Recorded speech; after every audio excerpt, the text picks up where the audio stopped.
Dear fellow students, you're welcome to our channel जय हिंद विद्या मंदिर। आज हम पढ़ेंगे 10th क्लास सोशल साइंस का 7th chapter the revolt of 1857। तो यहाँ पर मैंने एक मैप बनाया हुआ है, इस मैप को आप ध्यान से देखिए। तो ये आज के जो इंडिया का मैप है उससे तो बिल्कुल नहीं मिलता। तो ये मैप कब का है? ये मैप है British empire in India. Britishers का जो एम्पायर था इंडिया में वो कहाँ से कहाँ तक था।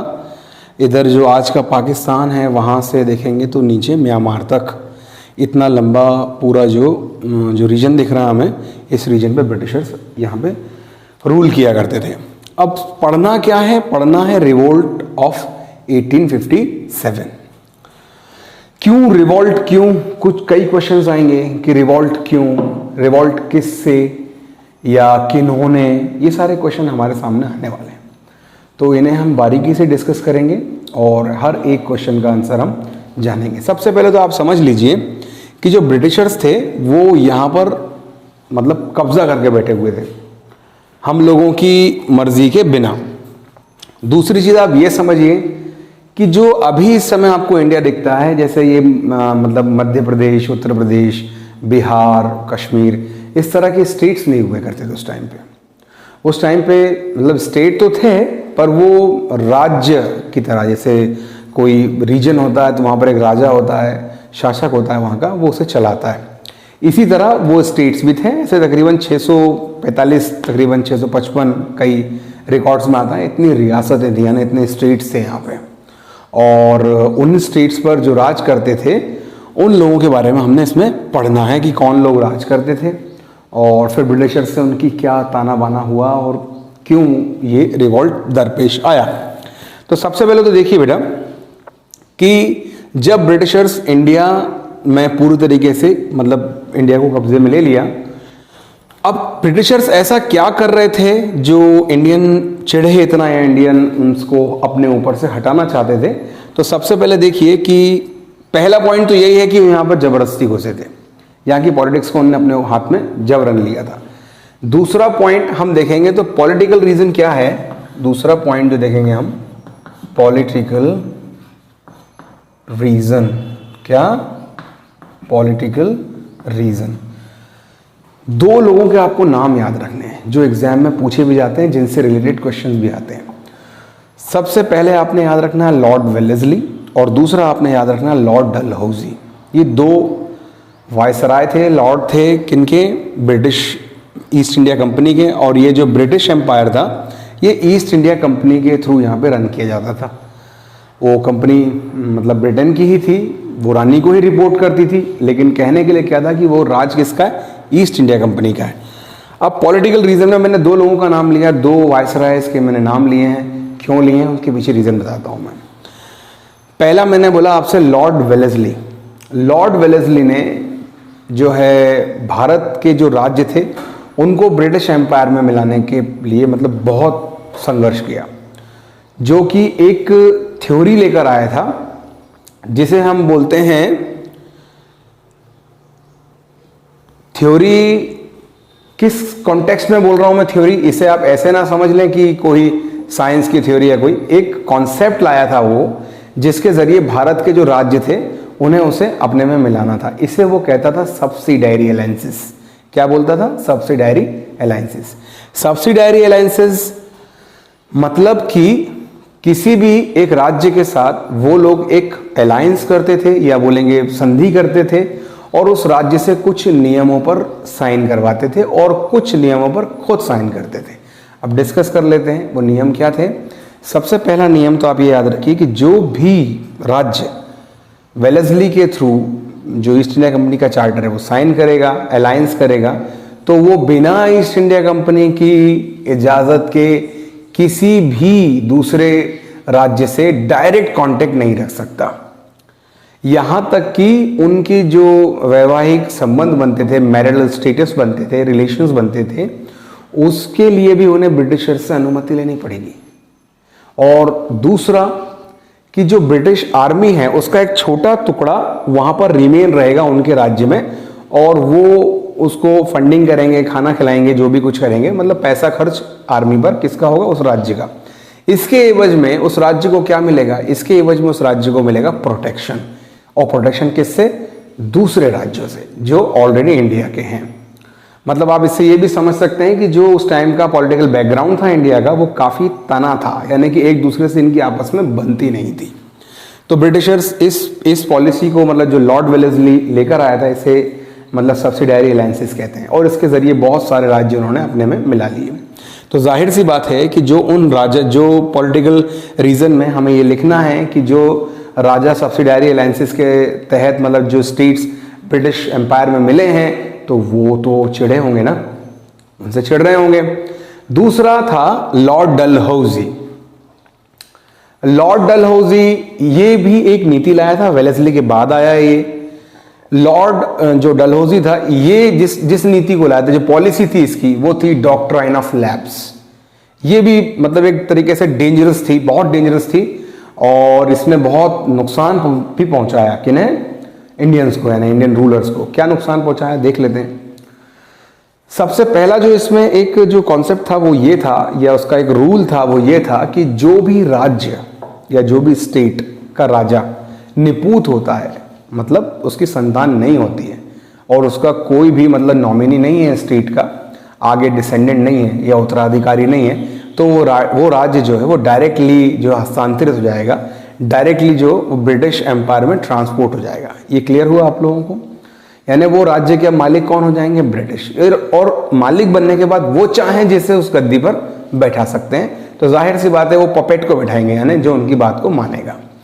तो यहाँ पर दो चीजें हमने देखी पॉलिटिकल रीजन में। पहला था डॉक्ट्राइन ऑफ लैप्स, पहला था लॉर्ड वेलेस्ली का सब्सिडायरी अलायंसेस, और दूसरा था डॉक्ट्राइन ऑफ लैप्स। ये दोनों के कारण जो ब्रिटिश, मतलब उस टाइम पे ब्रिटिश इंडिया कंप्लीट तो नहीं हुआ, मतलब बना तो नहीं था, लेकिन जो उस टाइम पर राज्य थे या स्टेट थे, वो लोग इन पॉलिसीज से काफी उखड़े हुए थे और ब्रिटिशर्स के प्रति द्वेष की भावना रख रहे थे, और ये एक इसका पॉलिटिकल कॉज या पॉलिटिकल रीजन होता है। दूसरा हम देखते हैं कि उस टाइम का सोशल रीजन क्या था, मतलब जो रिवॉल्ट हुआ उसके पीछे रीजन ढूंढ रहे हैं हम लोग कि क्या रीजन रहे होंगे जिसके कारण रिवॉल्ट हुआ। तो पहला तो हमने देखा पॉलिटिकल रीजन, दूसरा हम देखते हैं एक सोशल रीजन। सोशल रीजन यानी सोसाइटी में जो लोग थे, यानी जिनका पॉलिटिक्स से कोई लेना देना नहीं था, वो लोग ब्रिटिशर से क्यों चिढ़े हुए थे। तो इसको ऐसे समझिए कि उस टाइम पे जो इंडियंस थे उनके अपने रूल्स रेगुलेशंस होते थे, अपनी प्रथाएं थी, और ये भी मान सकते हैं कि स्टीरियोटाइप थे वो लोग। तो उनके जीवन में ब्रिटिशर्स डायरेक्टली दखल अंदाजी कर रहे थे। कैसे कर रहे थे मैं आपको समझाता हूं। ब्रिटिशर्स ने यहाँ पे बाल विवाह पर रोक लगवाई थी, और ब्रिटिशर्स ने विधवा पुनः, मतलब जो विधवा विवाह होता था, मतलब कोई लेडी मर जाती, किसी लेडी का जो हस्बैंड था वो मर जाता है, तो उस लेडी की मतलब री मैरिज करवाना, ये भी ब्रिटिशर्स ने चालू करवाया था। और जो उस टाइम के इंडियन थे वो इसे अपने सोशल जो उनके राइट्स थे उसमें ब्रिटिशर्स का डायरेक्ट जो है हस्तक्षेप देखते थे, या उनका मतलब वो सोच रहे थे कि हमारे लाइफ में इंटरप्ट कर रहे हैं कौन? ब्रिटिशर्स। तो वो चिढ़े हुए थे। अच्छा, माना कि ये जो प्रथाएं थी ये बुरी थी, रिचुअल्स ये जितने भी हमने डिस्कस किए ये बुरे थे, लेकिन उस टाइम की जो सोसाइटी का ब्रेन सेट था या माइंड सेट था, उनके हिसाब से वो जो ब्रिटिशर्स कर रहे थे वो गलत था, तो इसलिए वो ब्रिटिशर्स से चिढ़े हुए थे। तो दूसरा रीजन हमने देखा क्या यहाँ पे? Social reason. क्या देखा हमने? Social reason. ठीक है, पहला रीजन हुआ पॉलिटिकल और दूसरा हुआ सोशल रीजन। अब तीसरा जो रीजन है वो है आर्मी का। किसका? आर्मी का, या जो आर्मी भी बोल सकते हैं, या जो गवर्नमेंट में इंडियंस काम कर रहे थे उनका, मतलब ब्रिटिश गवर्नमेंट के अंदर जो इंडियन काम कर रहे थे, ईस्ट इंडिया कंपनी के लिए जो इंडियन काम करते थे या उनकी सेना के लिए, उनके बारे में हम थोड़ा डिस्कस करेंगे। तीसरा रीजन क्या था?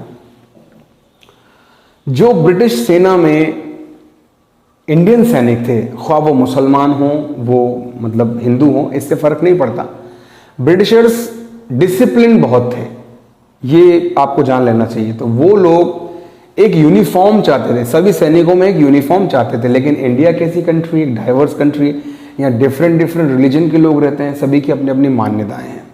तो उस टाइम पर जो वहाँ हिंदू सैनिक थे, उनकी सेना में, तो वे उन्हें चोटी नहीं रखने देते थे और बात सिर नहीं मूड़ने देते थे। और उस टाइम पे काफ़ी जो ब्राह्मण थे वो अपने रूल्स को लेकर काफ़ी स्ट्रिक्ट थे, तो वो भी सैनिक भी चिढ़े हुए थे, पहला। और दूसरा, जो मुस्लिम थे उन्हें टोपी नहीं पहनने देते थे, दाढ़ी नहीं बढ़ाने देते थे। ये इसलिए वो ब्रिटिशर्स करते थे, इसको हम जस्टिफाई भी कर सकते हैं, इसलिए करते थे ताकि सभी एक यूनिफॉर्म में रहे, यानी सब एक जैसे लगे, सैनिक जितने भी हैं। दोनों तरफ मतलब गलत फहमियाँ थी, ऐसा नहीं है। ब्रिटिशर्स जो कर रहे थे वो चाहते थे कि हम इनको रिफॉर्म कर दें, और हम चाहते थे कि नहीं, ब्रिटिशर्स हमें इस तरह रिफॉर्म ना करें। रिफॉर्म होना हम चाहते थे, लेकिन हम उनके तरीके से रिफॉर्म होना नहीं चाहते थे। तो दूसरा आपने देख लिया कि आर्मी और गवर्नमेंट भी छिड़ी हुई थी। और आर्मी का एक रीजन है जिसको इमीडिएट रीजन भी कहते हैं, वो लास्ट में डिस्कस करेंगे हम, ठीक है। अब ये हो गया पॉलिटिकल, सोशल एंड गवर्नमेंट या आर्मी जो ऑफिसर्स थे उनको लेकर के। अब हम देखते हैं, एक है रिलीजन का। क्या है?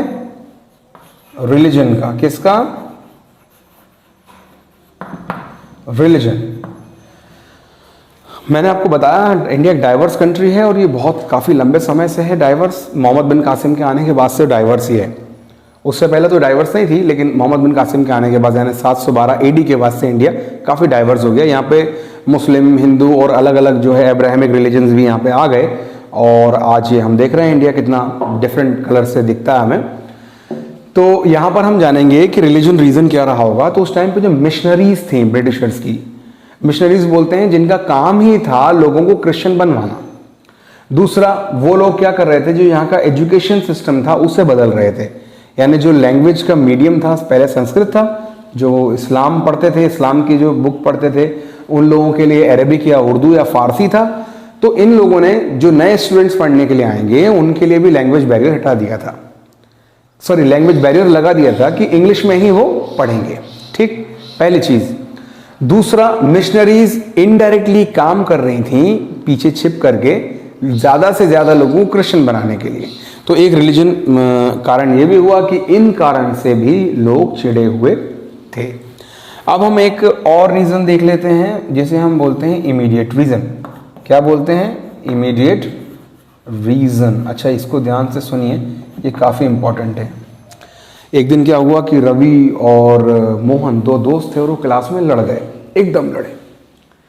तो हाथापाई हो गई उनके बीच में। जब हाथापाई हुई तो किसी ने पूछा, जो वहाँ पर उपस्थित नहीं था, वो कमरे में आया, उसने पूछा कि भाई रवि और मोहन लड़े क्यों? तो किसी ने कहा कि रवि ने मोहन के ऊपर जो है थोड़ा सा कचरा डाल दिया। तो लोग बोलेंगे यार कचरा डालने के लिए इतना नहीं लड़े होंगे, ज़रूर कोई कारण रहा होगा। तो इमीडिएट रीज़न क्या था? कचरा डालना। और बाकी उनके पीछे हो सकता है उनका पहले से मनमुटाव चल रहा हो, वो कचरा डालना सिर्फ एक माचिस की तीली बनी हो। इसी तरह ये रीजंस तो वहाँ पर थे ही पहले से, लेकिन जो इमीडिएट रीज़न था कि अचानक जो क्रांति क्यों भड़की, वो उस दिन क्या हुआ जो क्रांति भड़क गई, वो इमीडिएट रीज़न हमको इसमें पढ़ना है। अब मैं आपको बताता हूँ इमीडिएट रीजन या तात्कालिक कारण जिसे हम कहते हैं कि उस तत्काल में ऐसा क्या हुआ कि जो वो लड़ गए। तो एक व्यक्ति थे, महान क्रांतिकारी हम उन्हें कह सकते हैं, उनका नाम था मंगल पांडे। मंगल पांडे जो थे ये आर्मी में थे, और इन्हें किसी ने इन्फॉर्म किया था कि मतलब जो वो कारतूस यूज़ करते हैं मतलब गन में, वो कारतूस तैयार किया जाता है गाय और सुअर की चर्बी से। और मंगल पांडे बाय बर्थ ब्राह्मण थे और वो मांस वगैरह नहीं खाते थे। जब उन्हें ये पता चला वो इतने अपसेट हुए कि मतलब उनको ऐसा लगा कि उनका धर्म भ्रष्ट हो गया है।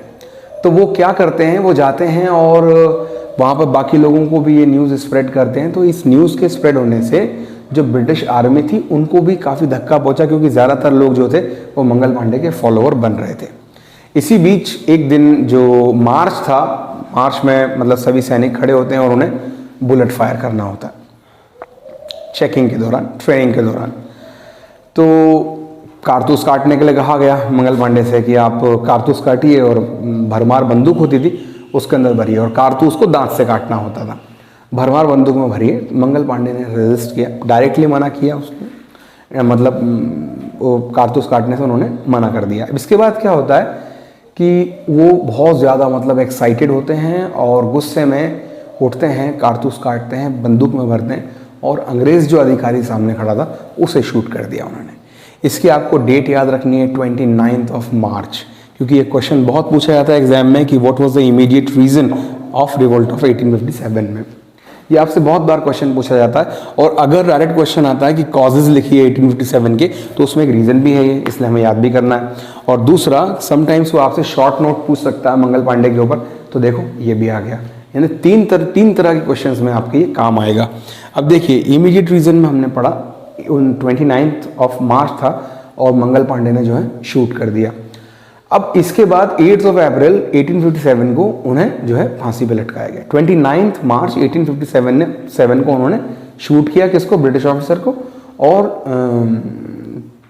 कितने 8 अप्रैल में, और 1857 में उन्हें फांसी दी गई ब्रिटिशर्स के जरिए। तो ये हमने कॉजेस पढ़ लिए कि भैया ये कॉजेस थे जिसके कारण मतलब ये रिवॉल्ट हुआ। अब हमें पढ़ना है कि रिवॉल्ट में क्या क्या हुआ, कि रिवॉल्ट के बीच यानी घटनाक्रम, उसके एक्सीडेंट, इंसिडेंट सब पढ़ना है। देखते हैं। अब इसके बाद चलेंगे हम इंसिडेंट एंड एक्सीडेंट्स की तरफ। तो आप जान लीजिए कि जो भारत था ये छोटे छोटे राज्यों में बटा था, मैं आपको बता चुका हूं। इनमें अलग अलग राजा थे। तो बेसिकली हम ये देखेंगे कि रिवॉल्ट सबसे ज्यादा गर्म कहां था, या सबसे ज्यादा कहां पर हो रहा था, किस जगह पर रेजिस्टेंस ज्यादा था। तो उनके नाम हम वैसे तो 8-10 स्टेट थे इसमें इन्वॉल्व, लेकिन एग्जाम ओरिएंटेशन से हमारे पास 4 या 5 नाम लिखने हैं हमें। तो उसमें आप लिख सकते हैं कानपुर, सतारा, मेरठ, दिल्ली, ग्वालियर, अवध वगैरह, या इसको ETC लगा के लिख सकते हैं। जितने मैंने आपको नाम बताए ये नाम आप लिख लीजिएगा। ये 2 मार्क्स में क्वेश्चन आता भी है कि उन रीजन्स के नाम बताइए जहां पर जो रिवॉल्ट था 1857 का ये ज्यादा एक्टिव था। तो आपने देख लिया, और इन्हीं के राजा भी जो थे वो इन्वॉल्व थे। इनके जितने भी राजा थे वो इसमें इन्वॉल्व थे।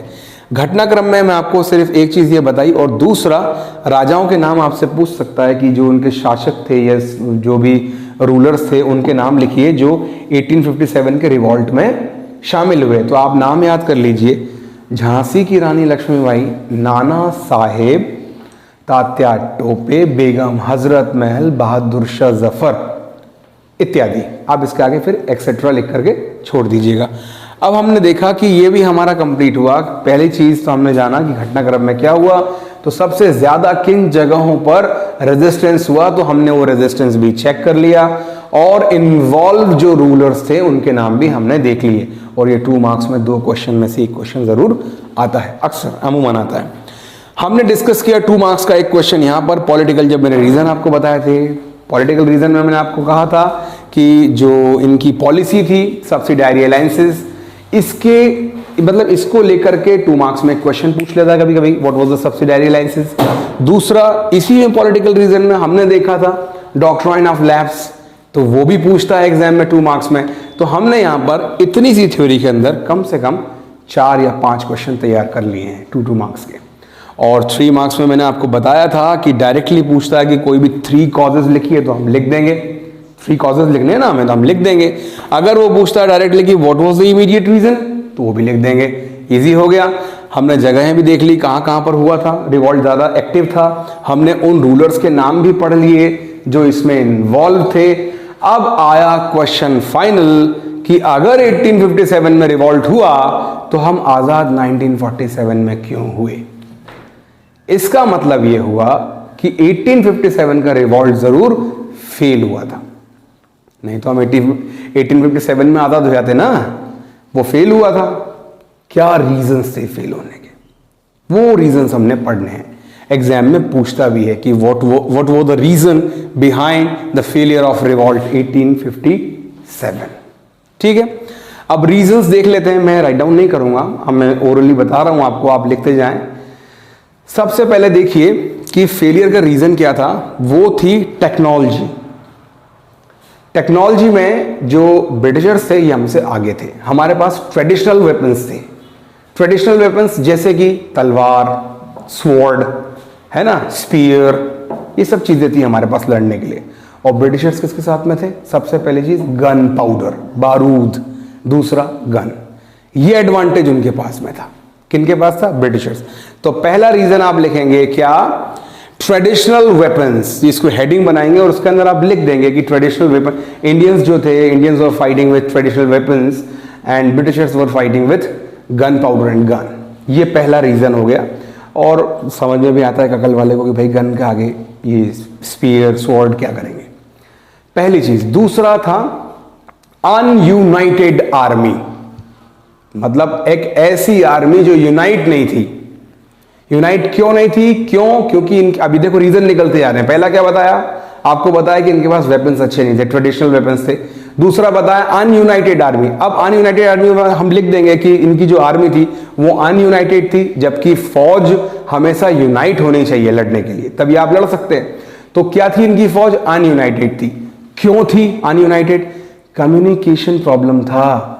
ये मतलब डिस्टेंस इतना ज्यादा था सभी जो स्टेट्स थे इनके बीच में कि ये कम्युनिकेट ही नहीं कर पाए एक दूसरे से।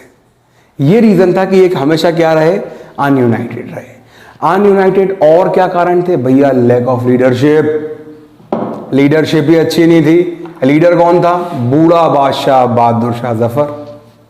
मतलब एक 70-72 साल का बाबा उसको राजा बनाया था। अब वो अपने मतलब घर से महल से निकलना उसके लिए दुश्वार था, तो वो फ्रंट लाइन में कहाँ से लड़ने आता? एक रीज़न ये था। और दूसरा क्या था, सबसे जो मेन रीज़न हम इसमें लिखते हैं कि भाई फेलियर का सबसे बड़ा रीज़न क्या था, तो वो हमेशा होता है क्या? ट्रेटरी, गद्दारी। ट्रेटरी हुई थी उस टाइम पे। क्या ट्रेटरी हुई थी?